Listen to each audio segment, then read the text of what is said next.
Predica Mateo 3:1. En aquellos días se presentó Juan el Bautista predicando en el desierto de Judea y diciendo: arrepentíos, porque el reino de los cielos se ha acercado. Pues este es el anunciado por medio del profeta Isaías. Pues este es el... Okay.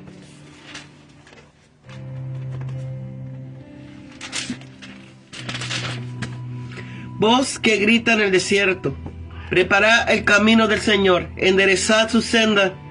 El mismo Juan tenía el vestido hecho de pelos de camello y un cinto de cuero alrededor de su lomo, y su comida era langostas y miel silvestre. Y acudían a él de Jerusalén, de toda la Judea y de toda la región de alrededor del Jordán, y eran bautizados por él en el Jordán, confesando sus pecados.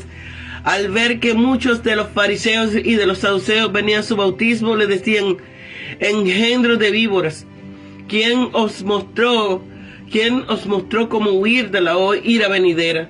Haced pues frutos dignos de arrepentimiento, y no penséis que basta con decir en vuestro interior: tenemos por padre a Abraham. Porque yo os digo que Dios puede levantar hijos a Abraham aún de estas piedras.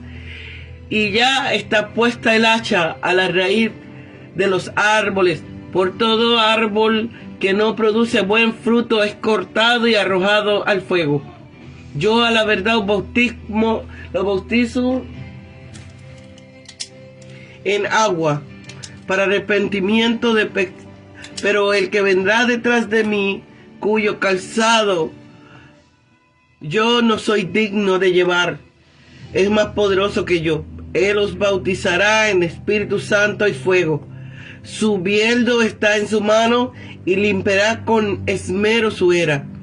Recogerá su trigo en el granero y quemará la paja con fuego inextinguible. En aquellos días, aquí la narración sinóptica comienza con el bautismo de Juan, tal como es dada por Pedro en Hechos 1:22. Desde el bautismo de Juan hasta el día en que entre nosotros fue llevado arriba.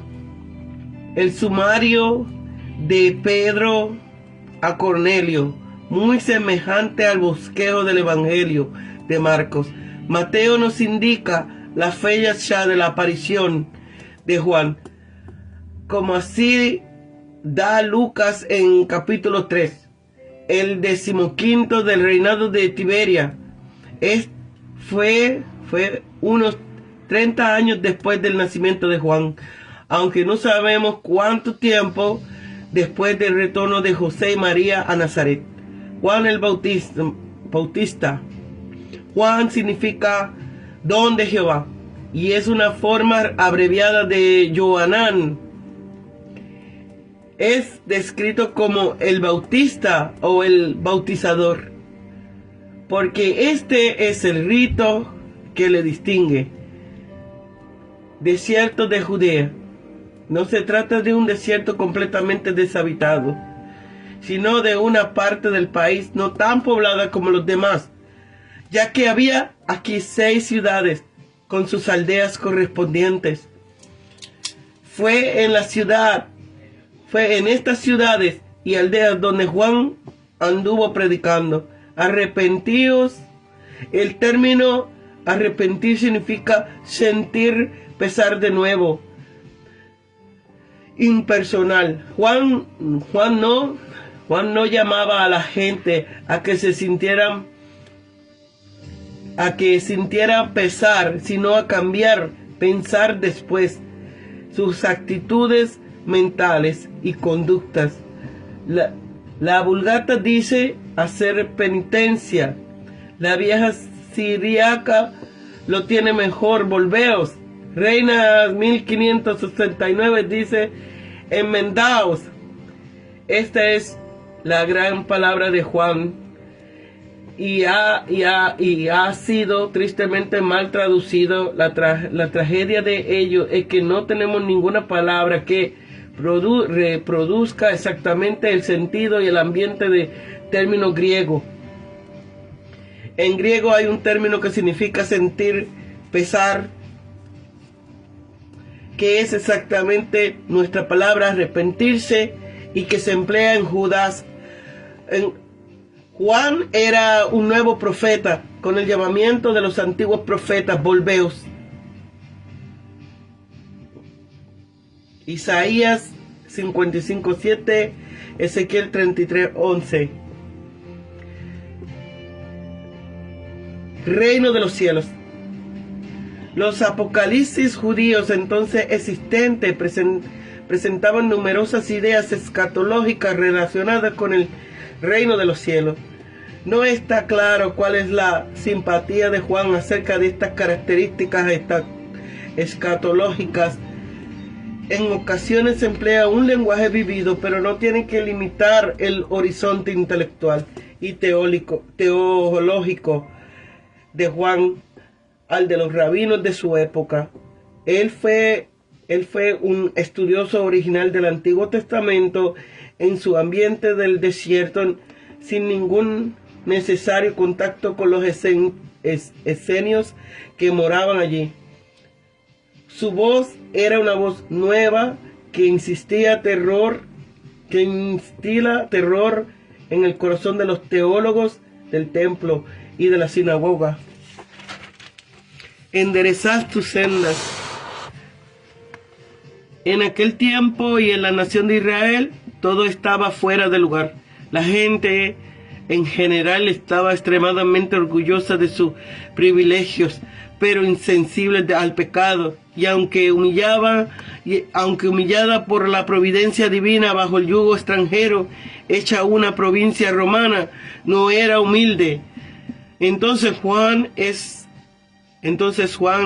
enviado para rebajar estas montañas y echar abajo las altas opiniones que tenían de sí mismo. Los caminos del pecado y de Satanás son caminos torcidos. Para preparar el camino a Cristo, la senda debe ser enderezadas. Langostas, insectos volátiles parecidos a nuestros saltamontes, permitidos como limpios según la ley, Levíticos 11:22, y muy apreciados entonces como alimento. Bautizados, es probablemente que los judíos tuvieran el bautismo de prosélitos como muestra a Abraham, pero ese rito se empleaba para los gentiles que aceptaban el judaísmo. Juan estaba tratando a los judíos como gentiles al demandar el bautismo de ellos sobre la base del arrepentimiento.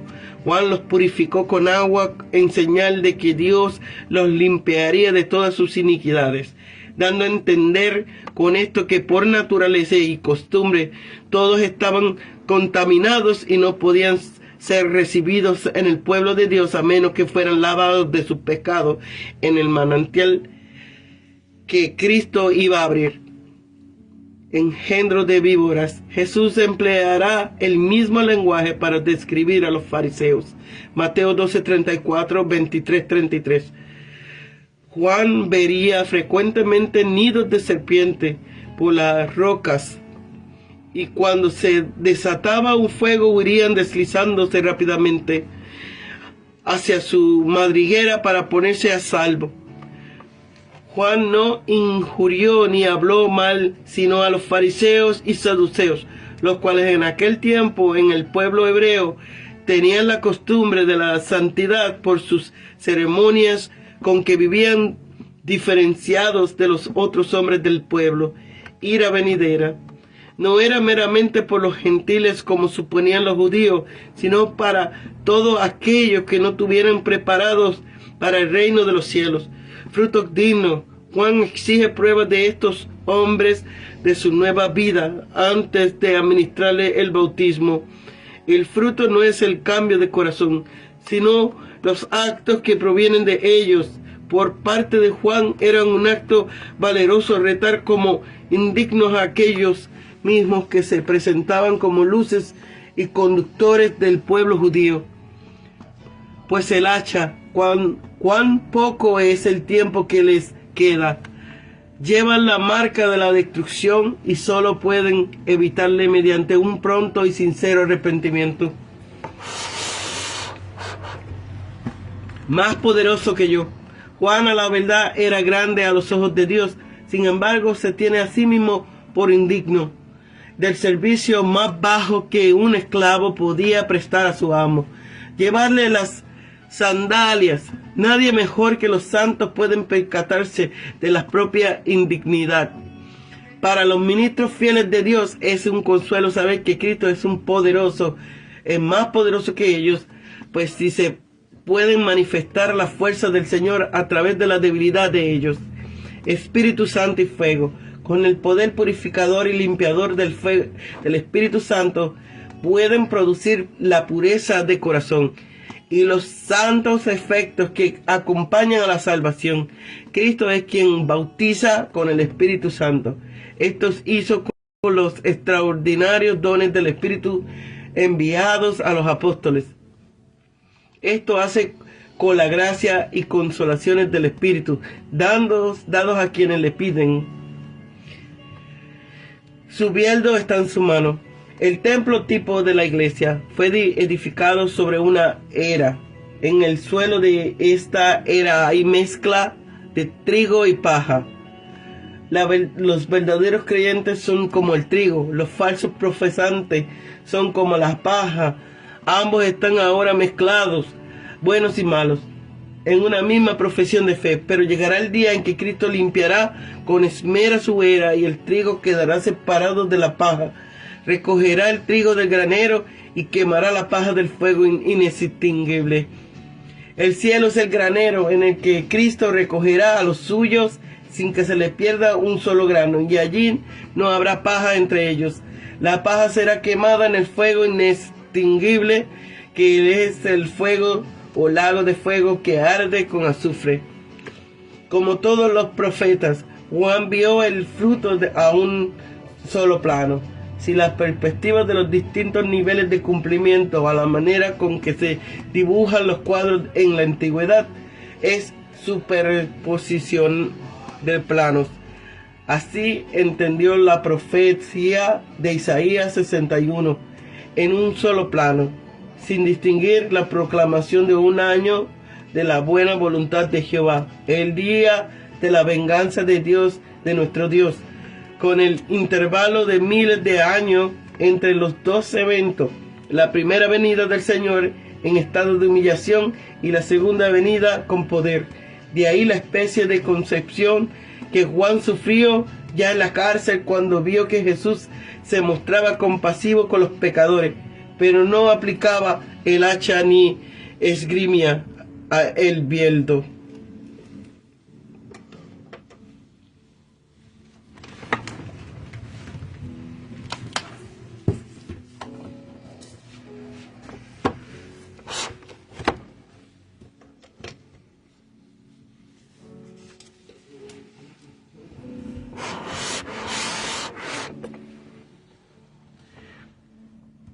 Preparativos para el ministerio de Mesías y su inauguración. Juan el Bautista prepara el camino. Entre los capítulos 2 y 3 hay un intervalo de 28 o 29 años que Mateo no menciona. Durante este tiempo Jesús estuvo en Nazaret, preparándose para la obra que tenía por delante. Fueron años en los que no llevó a cabo milagros, pero en los que gozó de un perfecto deleite a los ojos de Dios. Con este capítulo llegamos a un umbral de su ministerio público. Juan el Bautista era 6 meses mayor que su primo Jesús. Entró en el escenario de la historia para servir como precursor del rey de Israel. Su improbable parroquia fue el desierto de Judea, una árida región que se extendía desde Jerusalén hasta el Jordán. El mensaje de Juan era: arrepentidos porque el reino de los cielos se ha acercado. El rey estaba a punto de aparecer, pero él no podía reinar y no reinaría sobre una gente que seguía aferrada a sus pecados. Había de cambiar de dirección, debía confesar y abandonar sus pecados. Dios estaba llamándoles del reino de las tinieblas al reino de los cielos. El reino de los cielos. En el versículo 2 tenemos la primera aparición de la frase el reino de los cielos, que se utiliza 32 veces en este evangelio, ya que nadie puede comprender correctamente a Mateo sin comprender este concepto. Es oportuno aquí definir y describir este término. El reino de los cielos es la esfera en la que se reconoce al gobierno de Dios. La palabra cielo se usa para denotar a Dios. Esto se muestra en Daniel 4:25, donde Daniel dice que el Altísimo tiene el dominio sobre el reino de los hombres. En el siguiente versículo dice que el cielo gobierna allí donde los hombres se someten al gobierno de Dios. Allí existe el reino de Dios, el reino de los cielos. Hay dos aspectos del reino de los cielos en su sentido más limpio, amplio. Incluye a los que profesan reconocer a Dios como supremo gobernante. En su aspecto más estricto incluye solo a quienes han sido genuinamente convertidos. Podemos representar esto mediante dos círculos concéntricos. El círculo grande es la esfera de la profesión e incluye a todos los que son súbditos genuinos del rey y también a los que solo profesan adhesión a él. Esto se ve en la parábola del sembrador, la semilla de mostaza y la levadura. El círculo pequeño incluye solamente a quienes han nacido de nuevo por la fe en el Señor Jesucristo. Solo los convertidos pueden entrar en el reino de los cielos en su aspecto interior. Reuniendo todas las transferencias que hay de la Biblia acerca de los reinos, podemos seguir su desarrollo histórico en estas 5 frases distintas. Primero, el reino fue profetizado en el Antiguo Testamento. Daniel predijo que Dios establecería un reino que nunca será destruido, ni cedería su soberanía a otro pueblo. Deuteronomio 2:44. También provió la venida de Cristo para ejercer un dominio universal y eterno. Deuteronomio 7:13. Ver también Jeremías 23:5. Segundo, el reino fue descrito por Juan el Bautista, Jesús y los 12 discípulos como cercano o presente. Si yo echo fuera los demonios en virtud de Dios, Lucas 17:21 dijo, porque el reino de Dios está en medio de vosotros. Como veremos más adelante, los términos reino de Dios y reino de los cielos se usan de forma intercambiable. Tercero, el reino se describe en una forma interina después de ser rechazado por la nación de Israel. El rey volvió al cielo. Actualmente, mientras el rey está ausente, el reino existe en los corazones de todos los que conocen su regia autoridad y sus principios morales y éticos, incluyendo el Sermón del Monte, siguen rigiendo en la actualidad para nosotros. Esta frase interina del reino se describe en la parábola de Mateo 13. La cuarta fase del reino es la que podía ser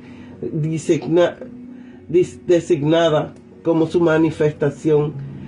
Es el reinado de 1000 años de Cristo sobre la tierra, porque que fue prefigurado por la transfiguración de Cristo cuando fue visto en la gloria de su reino venidero. Jesús se refirió a esta frase en Mateo 8:11 al decir, vendrán muchos del oriente y del occidente y se sentarán con Abraham e Isaac y Jacob y en el reino de los cielos. La forma final será el reino eterno. Se describe 2 de Pedro 1:11 como el reino eterno del nuestro Señor y Salvador Jesucristo. La frase el reino de los cielos se encuentra solo en el Evangelio de Mateo, pero reino de Dios se halla en los 4 evangelios. pero todos los propósitos prácticos no hay diferencia. Se dice las cosas acerca de ambos. Por ejemplo, Mateo 19:23. Jesús dijo que le sería difícil a un rico entrar en el reino de los cielos. Jesús dijo esto acerca del reino de Dios. Véase también Mateo 19:24, que tiene una máxima similar empleando el reino de Dios. Antes se ha mencionado que el reino de los cielos tiene un aspecto exterior y una realidad interior. El hecho de que lo mismo sea cierto del reino de Dios es prueba adicional de que ambos términos indican lo mismo. El reino de Dios también incluye lo real y lo falso. Esto se ve en las parábolas del sembrador. Al respecto,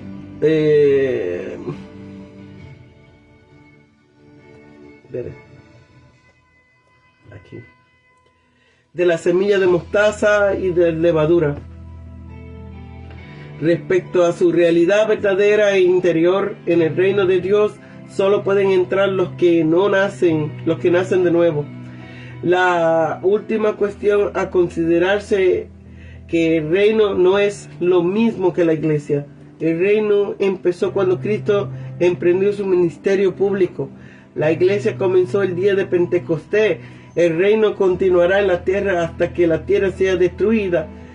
La iglesia continuará en la tierra hasta el arrebatamiento, cuando Cristo tomará para sí la tierra a la iglesia cuando descienda del cielo, y se llevará a todos los creyentes consigo. La iglesia volverá con Cristo en su segunda venida para reinar con él como su esposa. En la actualidad, las personas que están en el reino en su realidad verdadera e interior están también en la iglesia.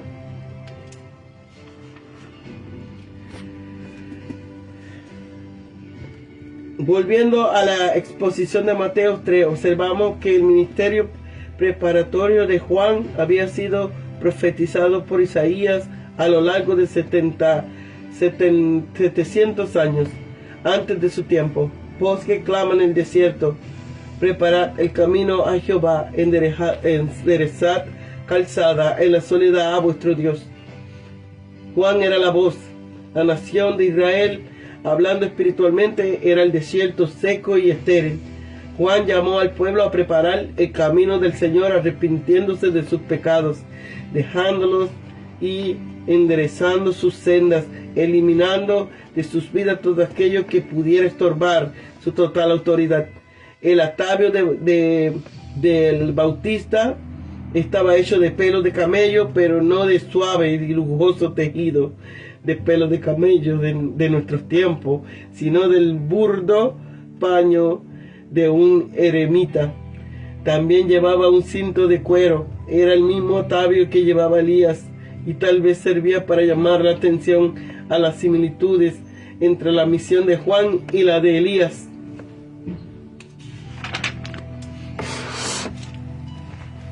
Juan comía langostas y miel silvestre, la dieta de subsistencia de alguien tan entregado a su misión, que las comodidades y placeres normales de la vida quedaban relegados al olvido. Debía ser una experiencia profundamente avergonzante encontrarse con Juan, un hombre que no se cuidaba de ninguna de las cosas para las que generalmente vive la gente. Su entrega a las realidades espirituales tienen que haber hecho consciente a otros los pobres que eran. Su propia renuncia constituía un punzante reproche al espíritu mundano de la época. Las personas acudían en masa a oírle de Jerusalén, de toda la Judea y de toda la región de Transjordania. Algunos de sus oyentes respondían a su mensaje y eran bautizados por él en el Jordán, con lo que venían a decir que estaban listos para dar toda su lealtad y obediencia al rey venidero. En el caso de los fariseos y saduceos, las cosas cambiaban. Cuando fueron a escucharle, Juan supo que no eran sinceros.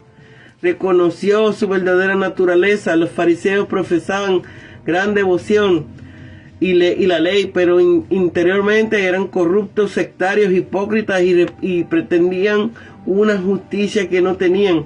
Los saduceos eran aristócratas sociales y escépticos religiosos, que negaban doctrinas básicas como la resurrección del cuerpo, la existencia de los ángeles, la inmoralidad del alma y el castigo eterno. Por ello, denunció ambas sectas como engendros de víboras que pretendían desear huir de la ira venidera, pero sin exhibir señales de verdadero arrepentimiento. Le exhortó a que demostrasen su sinceridad dando frutos dignos de arrepentimiento. El verdadero arrepentimiento, como escribió, de nada sirve si produce solo unas pocas lágrimas, un espasmo de sentimiento y un poco de temor. Hemos de dejar los pecados de los que nos arrepentimos y andar en los caminos nuevos y limpios de la santidad. Los judíos debían dejar de presumir de su descendencia de Abraham como pasaporte para el cielo. La gracia de la salvación no se transmite en el nacimiento natural. Dios podía transformar la piedra del Jordán en hijos de Abraham mediante un proceso menos radical que la conversión de los fariseos y saduceos. Al decir que está puesta el hacha a la raíz de los árboles, Juan estaba declarando que estaba a punto de comenzar una obra de juicio divino. La llegada presencia de Cristo pondría a prueba a todos los hombres. Los hallados sin fruto serían destruidos igual, y todo árbol que no produce fruto es cortado y arrojado al fuego. En los versículos de 7 a 10, Juan se había estado dirigiendo exclusivamente a los fariseos y saduceos, pero ahora aparentemente se dirige a todos sus oyentes, incluyendo a verdaderos y falsos protestantes.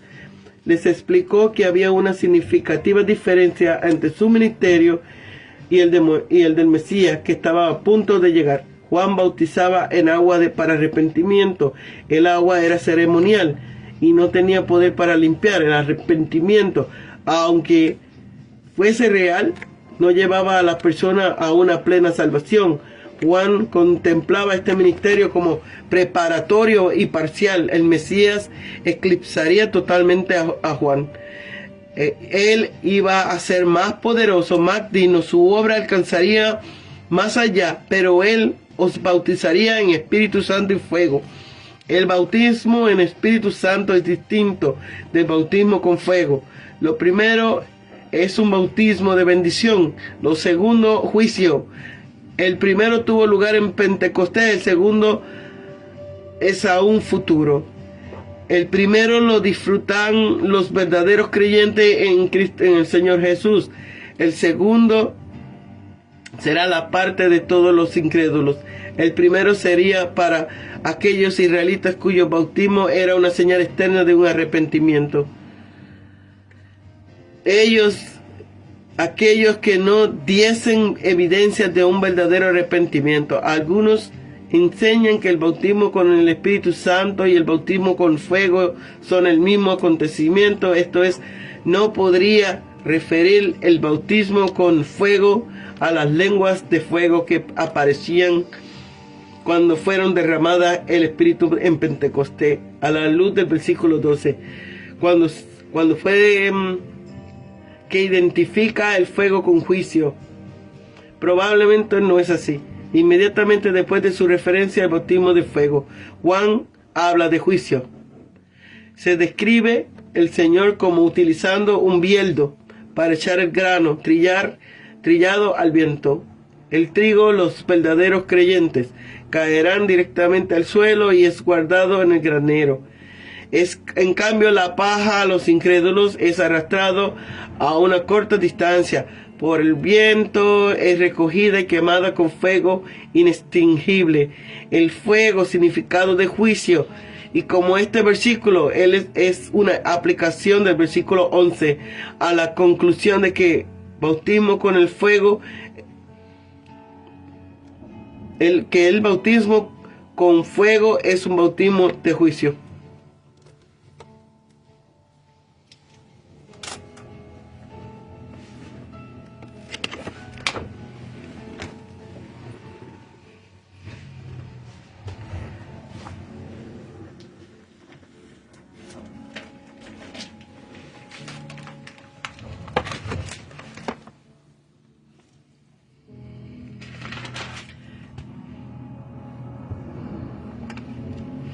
Con este capítulo que trata del bautismo de Juan comienza el Evangelio propiamente dicho, pues todos los anteriores no es más que prefacio o instrucción. Relato de la predicación y del bautismo de Juan. El tiempo en que apareció en aquellos días o después de aquellos días, muchos después de lo narrado en el capítulo anterior, que se refería a la infancia de Jesús. En aquellos días significaba también en el tiempo fijado por el Padre para el comienzo de la predicación del Evangelio. Cuando el tiempo se había cumplido, tanto Juan como Jesús se dijeron cosas gloriosas en su nacimiento y antes de su nacimiento, que habían dado ocasión de espera, muestras extraordinarias de la presencia y del poder divino en ellos, ya en la juventud, pero no fue así, excepto la disputa de Cristo, cuando tenía 12 años, con los doctores en el templo. Nada importante se nos dice de ello hasta que llegaron a la edad de 30 años, aparte de que antes de esa edad ambos cumplían la voluntad de Dios en sus respectivos lugares. El hecho de que los judíos no habían admitido como predicadores autorizados a quienes no tuvieran la edad canónica, rabínica y sacerdotal. Mateo no dice nada de la concepción y del nacimiento de Juan el Bautista, lo cual es referido con todo detalle por Lucas, sino que lo presenta como ya en su plena madurez, como llovido del cielo para predicar en el desierto. Después de Malaquías no hubo ningún otro profeta, ni quien pretendiese serlo, hasta Juan el Bautista. El lugar donde apareció primero en el desierto de Judea. No se trata de un desierto completamente deshabitado, sino una parte del país no tan poblada como la Temas, ya que habían allí 6 ciudades con sus aldeas correspondientes. Fue en estas ciudades y aldeas donde Juan anduvo predicando la palabra de Dios. Vino a Juan en un desierto. No hay ningún lugar tan cerrado que pueda incluir la visita de la gracia divina.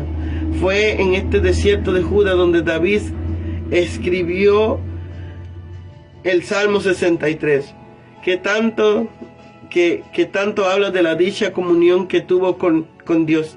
Juan el Bautista era sacerdote arónico, pero la hallamos no oficiando en el templo, sino predicando en el desierto.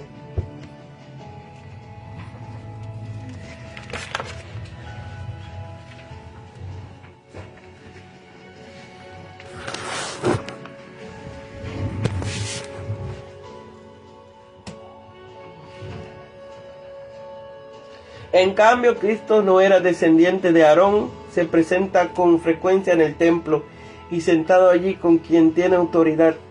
Vendrá súbitamente a su templo el Señor a quien vosotros buscad. Malaquías 3:11. Esto está escrito de Cristo, no del mensajero del cual preparará el camino.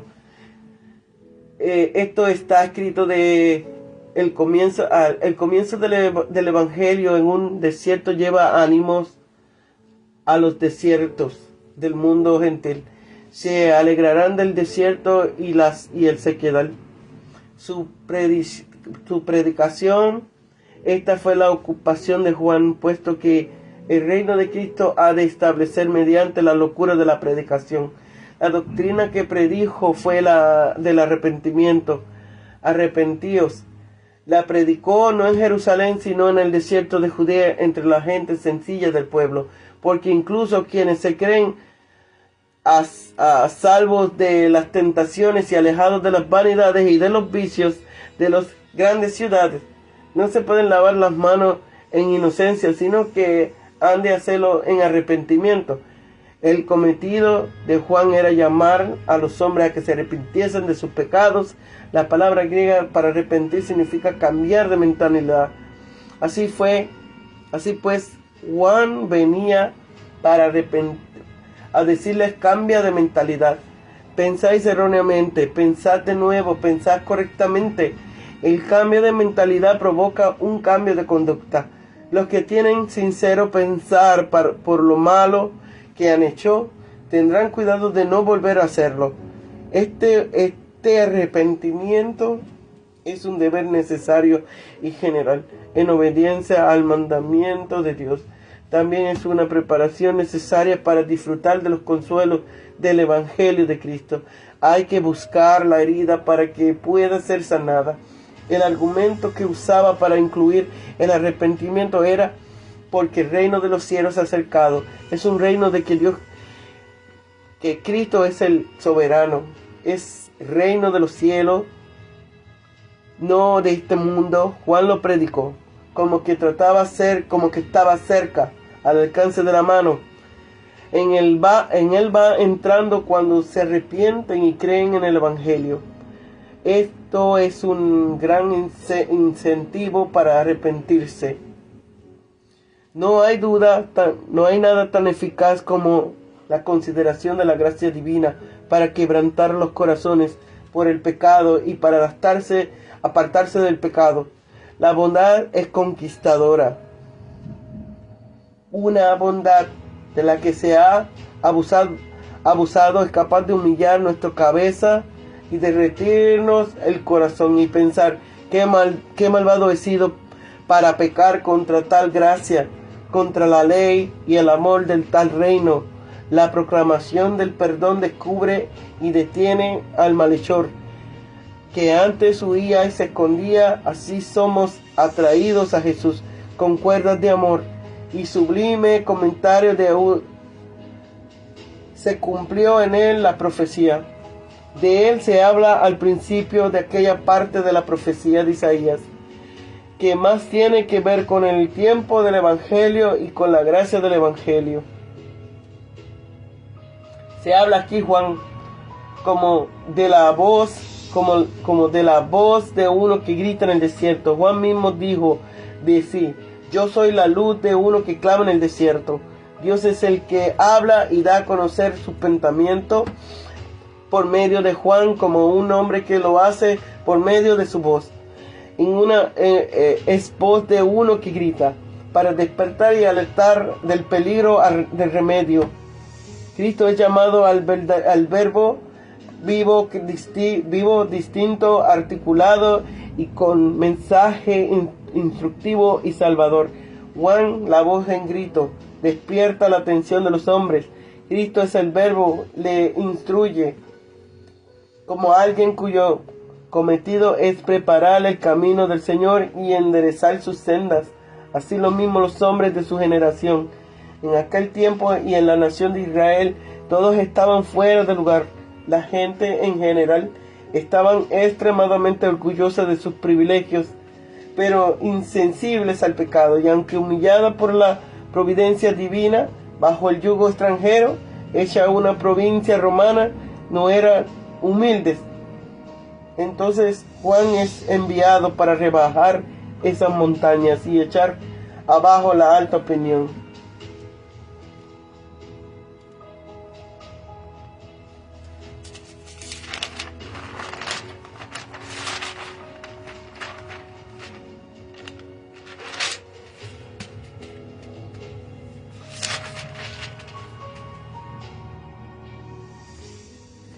Por las finales diferencias de los juicios, su bieldo está en su mano.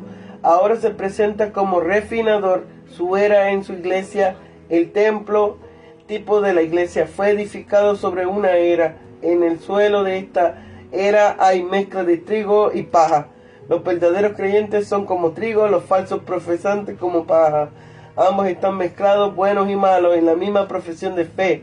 Pero llegará el día que Cristo limpiará con esmero su era y el trigo quedará separado de la paja.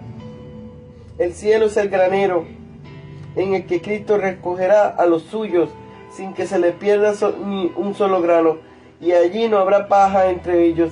La paja será quemada en el fuego inextinguible, que es el infierno, o lago de fuego que arde con azufre. Apocalipsis 19:20. Como todos los profetas, Juan vio el futuro de un solo plano, sin la perspectiva de los distintos niveles de cumplimiento, a la manera como se dibujaban los cuadros de la antigüedad en superposición de planos. Así extendió la profecía de Isaías 61, en un solo plano, sin distinguir la proclamación del año de la buena voluntad de Jehová, el día de la venganza de nuestro Dios, con el intervalo de miles de años entre los dos eventos, la primera venida del Señor en estado de humillación y la segunda venida con poder. De ahí la especie de decepción que Juan sufrió ya en la cárcel cuando vio que Jesús se mostraba compasivo con los pecadores, pero no aplicaba el hacha ni esgrimía el bieldo.